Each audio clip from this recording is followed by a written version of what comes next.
কুমিল্লার যে বিষয়টি দাঁড়িয়েছে, আমরা এখানে স্থানীয় যিনি এসপি রয়েছেন ওনার সাথে আমার ব্যক্তিগতভাবে কথা হয়েছে এবং ওসিকে সেখানে পাঠানো হয়েছে।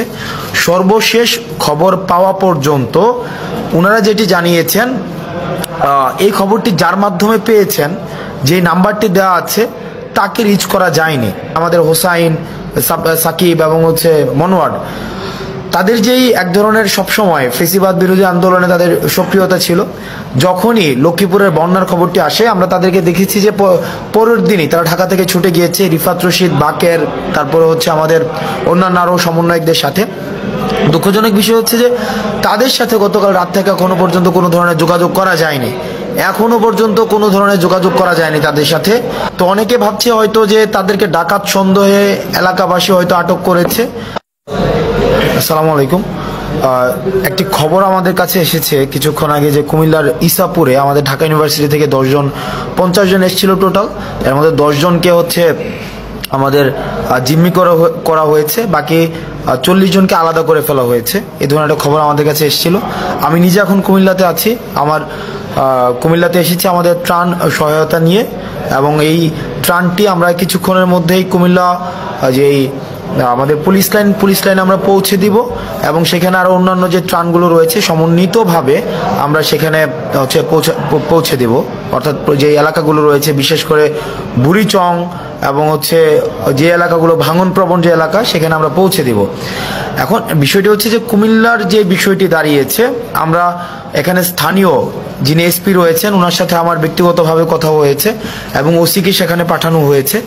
সর্বশেষ খবর পাওয়া পর্যন্ত ওনারা যেটি জানিয়েছেন, এই খবরটি যার মাধ্যমে পেয়েছেন, যে নাম্বারটি দেওয়া আছে তাকে রিচ করা যায়নি। যে যার নাম্বার সাব্বির নামের একজনের নাম্বার দেওয়া হয়েছে, যে সাব্বিরের সাথে যোগাযোগ করতে বলা হয়েছে, কিন্তু সাব্বির নামের যেই ভদ্রলোক উনাকেও এখনো পর্যন্ত রিচ করা যায়নি। এবং এই খবরটি আসলে সত্যতা কতটুকু সেটি নিয়েও এখনো পর্যন্ত আমরা সন্দিহান। কারণ এসপি মহোদয় এবং ওসি নিজে গিয়েছেন, এখনো পর্যন্ত এই ধরনের কোনো খবর পাওয়া যায়নি। মানে এখনো পর্যন্ত এই ধরনের কোনো পাওয়া যায়নি। তো অনেকে ভাবছে হয়তো যে তাদেরকে ডাকাত সন্দেহে এলাকাবাসী হয়তো আটক করেছে। ওই যে 50 জন ওখানে রয়েছে, এইটি সত্যতা এখনো পর্যন্ত নিশ্চিত করা যায়নি। তো আমরা চেষ্টা করছি। আমরা এখনো পর্যন্ত আছি কুমিল্লাতে আজকে সারাদিন থাকবো, এবং আমরা এখানে যে প্রত্যন্ত এলাকায় প্রান্তিক পর্যায়ে যে ত্রাণ আজকে যেগুলো আমরা সংগ্রহ করেছি সেগুলো আমরা পৌঁছে দেওয়ার চেষ্টা করব। এবং অ্যাট দ্য সেম টাইম আমরা যে কাজটি করব সেটি হচ্ছে যে যাদের খবর এসেছে যে ইসাপুরে যে তাদেরকে আটক করা হয়েছে, তাদের পুনরুদ্ধারের জন্য, তারা যদি আসলেই মূলত আটক হয়েও থাকে, তাদের পুনরুদ্ধারের জন্য আমাদের যেই প্রচেষ্টা রয়েছে এবং আইনগত যে বিষয়গুলো রয়েছে সেটি যেন নিশ্চিত হয়, সেই কাজটিও আমরা করব। ঢাকা ইউনিভার্সিটির যারা রয়েছেন, আমার সহপাঠী থেকে শুরু করে সিনিয়র জুনিয়র, আপনারা বিভিন্নভাবে কনসার্ন জানাচ্ছেন। আজকে বেশ অনেকক্ষণ ধরে আমাকে বিভিন্নভাবে জানাচ্ছেন।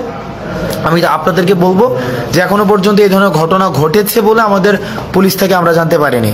দ্বিতীয় যে বিষয়টি সেটা হচ্ছে সাকিব, আমাদের ছোট ভাই সাকিব, মনোয়ার এবং যে আমাদের হোসাইন, এই 3 জন আমরা জানি যে ফেসিবাদ বিরোধী আন্দোলনের একদম শুরুর দিকে আমরা যখন আনুষ্ঠানিকভাবে এক দফা দেওয়ার পূর্বেই কিন্তু আমরা দেখেছি যে তাদের একটি মিছিল আমাদের জৌহল থেকে ওরা দিয়েছিল। ঢাকায় তখন লকডাউন, ঢাকায় এক ধরনের ব্ল্যাক আউট ছিল, আমরা ইন্টারনেট শাটডাউন দিয়ে দেওয়া হয়েছিল, আমাদের কারফিউ জারি করা হয়েছিল। সেই পরিস্থিতিতে দাঁড়িয়েও কিন্তু আমরা দেখেছি যে বাকি যেই মানুষগুলো, যে আমাদের হোসাইন, সাকিব এবং মনোয়ার, তাদের যেই এক ধরনের সবসময় ফেসিবাদ বিরোধী আন্দোলনে তাদের সক্রিয়তা ছিল।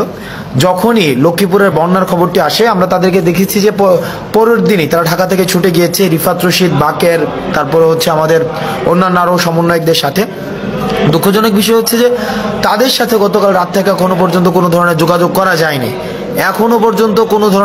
করা যায়নি। তাদের সাথে আমরা চেষ্টা করছি যে স্থানীয়, আমরা ডিসির সাথে কথা বলার চেষ্টা করেছি, এসপির সাথে কথা বলার চেষ্টা করেছি, কিন্তু ওখানের যে পরিস্থিতি, মানে ওখানের যে সার্বিক পরিস্থিতি এমন পর্যায়ে এসে দাঁড়িয়েছে যে ডিসি বা এসপি কারো কাছে আমরা রিচ করতে পারিনি।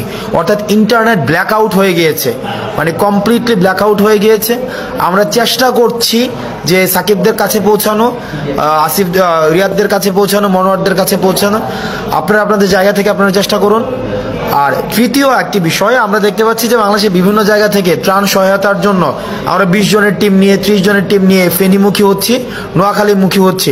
আপনাদের কাছে অনুরোধ থাকবে এভাবে টিম নিয়ে আসার কোনো প্রয়োজন নেই।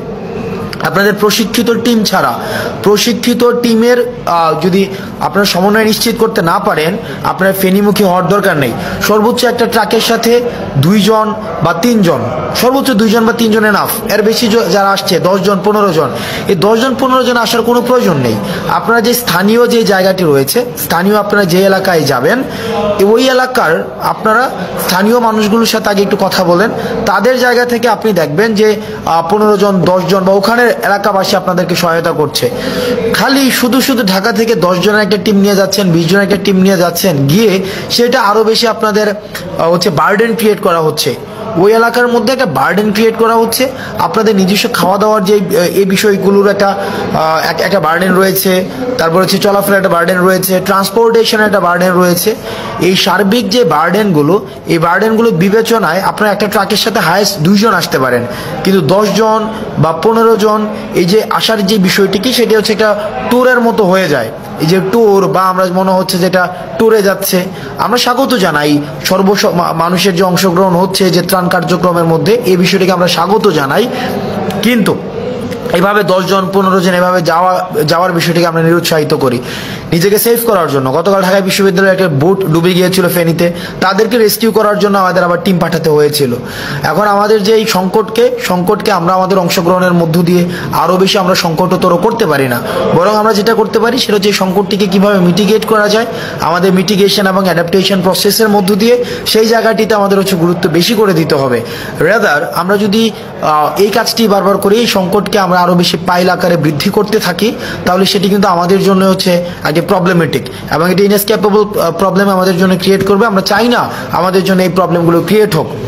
আমরা চেষ্টা করছি, আজকে 3টি বিষয় নিয়ে আমি কথা বললাম। 1 নম্বর বিষয় হচ্ছে যে ইসাপুরে যারা হচ্ছে খবর এসেছে ডাকাত ধরেছে, এই বিষয়টি নিয়ে এখনো সত্যতা জানা যায়নি। 2 নম্বর বিষয় সাকিব, হোসাইন রিয়াদ এবং মনোয়ারের যে বিষয়টি, সেটি নিয়ে। আর 3 নম্বর বিষয়, আপনারা আপনাদের জায়গা থেকে চেষ্টা করবেন যেন যে সাঁতার না জানলে এবং যদি প্রশিক্ষিত কোনো রেস্কিউ টিমের সাথে যদি সংশ্লিষ্টতা না থাকে, তাহলে সেক্ষেত্রে আপনারা ত্রাণ কার্যক্রমে আসার প্রয়োজন নেই। রেদার আপনারা যেটা করতে পারেন, টিএসসিতে আপনারা দেখেছেন যে আমাদের প্রতিদিন ত্রাণ কার্যক্রম চলছে। আমি আজকে কুমিল্লা এসেছি, কুমিল্লায় হয়তো আমি সকালের মধ্যে, আমি ফজরের মধ্যে ত্রাণ কার্যক্রম আমরা শুরু করে দিতে পারবো পুলিশ লাইন থেকে। আবার 3টার দিকে ঢাকায় ব্যাক করে আবার আমরা ত্রাণ সংগ্রহ করব এবং ত্রাণগুলো বাংলাদেশের বিভিন্ন জায়গায় আমরা পৌঁছে দেওয়ার চেষ্টা করব। ত্রাণগুলো বিভিন্ন জায়গায় পৌঁছে দেওয়ার চেষ্টা করব। আপনারা কুমিল্লা যারা রয়েছেন বিভিন্নভাবে আমাদের কাছে শঙ্কার কথা বলেছেন, আমরা আমাদের জায়গা থেকে আমরা চেষ্টা করেছি, এবং এটি যেহেতু এটা জাতীয় দুর্যোগ, এবং এই জাতীয় দুর্যোগে আমাদের জয়েন্ট কোলাবোরেটিভ ভেঞ্চার ছাড়া আমাদের কখনোই এই জাতীয় দুর্যোগ থেকে উত্তরণ সম্ভব নয়। আমাদের এই দুর্যোগটিকে আমরা একটি দেখছি যে এটি একটি ইন্টেনশনালি ভারত ওয়াটার গেটগুলোকে খুলে দিয়েছে, আমাদেরকে পূর্ব প্রস্তুতির কোনো সুযোগ দেয়নি। এটির মধ্য দিয়ে আমাদের ভারতের সাথে পরবর্তী যে সম্পর্কটি, সেই সম্পর্কটি একটি টেস্টিমোনিয়াল হিসেবে বিবেচিত হবে। আমরা বিবেচনা রাখতে চাই ভারত আমাদের সাথে এখন যেভাবে আচরণ করছে, ভবিষ্যতে আমরা ভারতের সাথে কিভাবে আচরণ করব, এই বিষয়টি টেস্টিমোনিয়াল হচ্ছে এখনের সিদ্ধান্ত। ভারতের সিদ্ধান্তটি নিয়ে নিল এবং তারা আমাদের সাথে প্রতিবেশী সুলভ আচরণ করেনি। যেহেতু কুমিল্লা একটি ভারতের বর্ডার ঘেঁষিত একটি এলাকা, বুড়িচং, বিশেষ করে বুড়িচং, ওদিক থেকে কসবা রয়েছে, ব্রাহ্মণবাড়িয়ার কসবা রয়েছে, আমরা চেষ্টা করছি যতটা সম্ভব আমাদের হচ্ছে এই সংকটগুলোকে কাটানো। আপনারা আপনাদের জায়গা থেকে আপনারা চেষ্টা করুন। আর গুজব, দয়া করে গুজব ছড়াবেন না। এমনি জাতীয় সংকটটি নিয়ে আমাদের হচ্ছে বেশ কষ্ট করতে হচ্ছে। আপনারা যে আপনাদের জায়গা থেকে কোনো তথ্যের অথেন্টিসিটি যদি আপনারা না পান, একটি তথ্য ফেসবুকে শেয়ার করার পূর্বে আপনারা ভেরিফাই করবেন, যেটাকে আমরা বলি যে ক্রস চেক করে নেওয়া। একটি ক্রস চেক করার পূর্বে আপনারা একটি তথ্য কখনোই ফেসবুকে শেয়ার করবেন না, কারণ এটি একটি আতঙ্কটা, এটা হচ্ছে এটাকে একটি চেইন, একটি আতঙ্ক। 1 জন থেকে 3 জন, 3 জন থেকে 8 জন, 8 জন থেকে 16 জন, অর্থাৎ চেইন রিয়েক্টিভ একটা অ্যাপ্রোচের মধ্যে দিয়ে এটা ছড়িয়ে যায়। সেজন্য কোনো খবর শেয়ার করার পূর্বে আপনাদের যে কাজটি করতে হবে সেটা আগে আরও 5-6 জনের কাছে নিশ্চিত হয়ে নেবেন, পার্সোনালি নক করে, যে এই তথ্যের সত্যতা কতটুকু।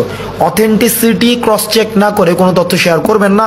আমরা চেষ্টা করছি আমাদের জায়গা থেকে, এবং সকল শ্রেণী পেশার মানুষ তার জায়গা থেকে চেষ্টা করছে। আমরা চেষ্টা করছি এই সংকটটিকে উত্তরণ করার জন্য।